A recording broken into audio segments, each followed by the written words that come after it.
دشت جنون کے معزز ناظرین اکرام، السلام علیکم۔ دوستوں، پھانسی کو سزا کے طور پر برسوں سے استعمال کیا جا رہا ہے۔ آپ نے انسانوں کے لیے تو یہ ضرور سنا ہوگا کہ ان کے جرائم کی سزا کے لیے ان کو پھانسی دی جاتی ہے، مگر کیا آپ نے ایک ہاتھی کو سرِ عام پھانسی دینے کے حوالے سے سنا؟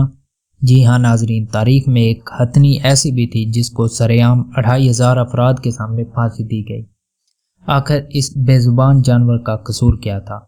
کیا زمانہ قدیم میں جانوروں کو بھی ایسے ہی سزائیں دی جاتی تھیں؟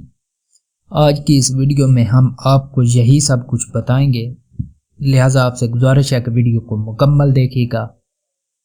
معزز ناظرین، کہانی کا آغاز کچھ یوں ہوتا ہے۔ آج سے قریباً 104 سال پہلے امریکہ کا ایک سرکس شو بہت مشہور تھا، جس کا ڈائریکٹر چارلس اپرکس نامی ایک شخص تھا۔ یہ ایک ایسا شو تھا جس میں مسخرے، ایکروبیٹس، شیر اور ہاتھی جیسے غیر ملکی جانور شامل تھے۔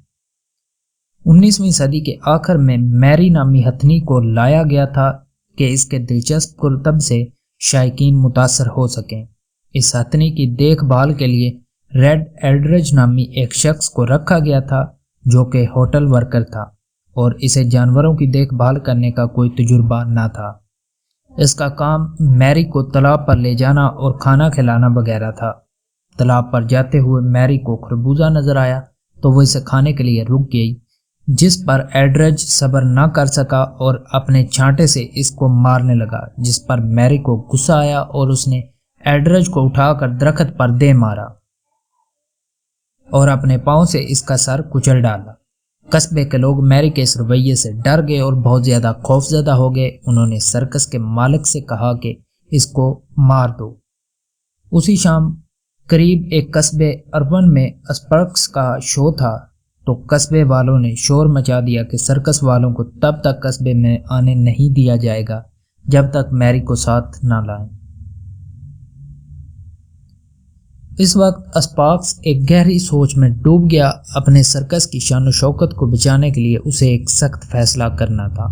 آخرکار اسپارکس نے فیصلہ کیا کہ ہتھنی کو مار دیا جائے۔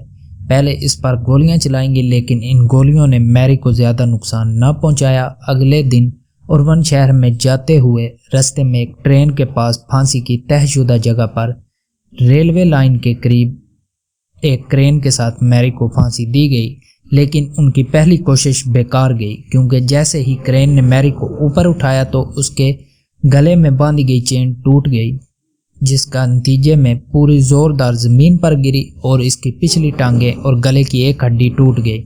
ان کا دل یہ سب دیکھ کر بھی نہ پگھلا تو دوبارہ اس کے گلے میں چین ڈال کر لٹکایا اور میری مر گئی۔ قریباً آدھا گھنٹہ اس کو لٹکائے رکھا۔ دوستوں، اس سے پتہ چلتا ہے کہ انسان اپنے فائدے کے لیے کچھ بھی کر سکتا ہے۔ امید کرتا ہوں کہ آپ کو یہ کہانی پسند آئی ہوگی۔ ملتے ہیں اگلی ویڈیو میں، تب تک کے لیے اجازت دیجیے۔ اللہ نگہبان۔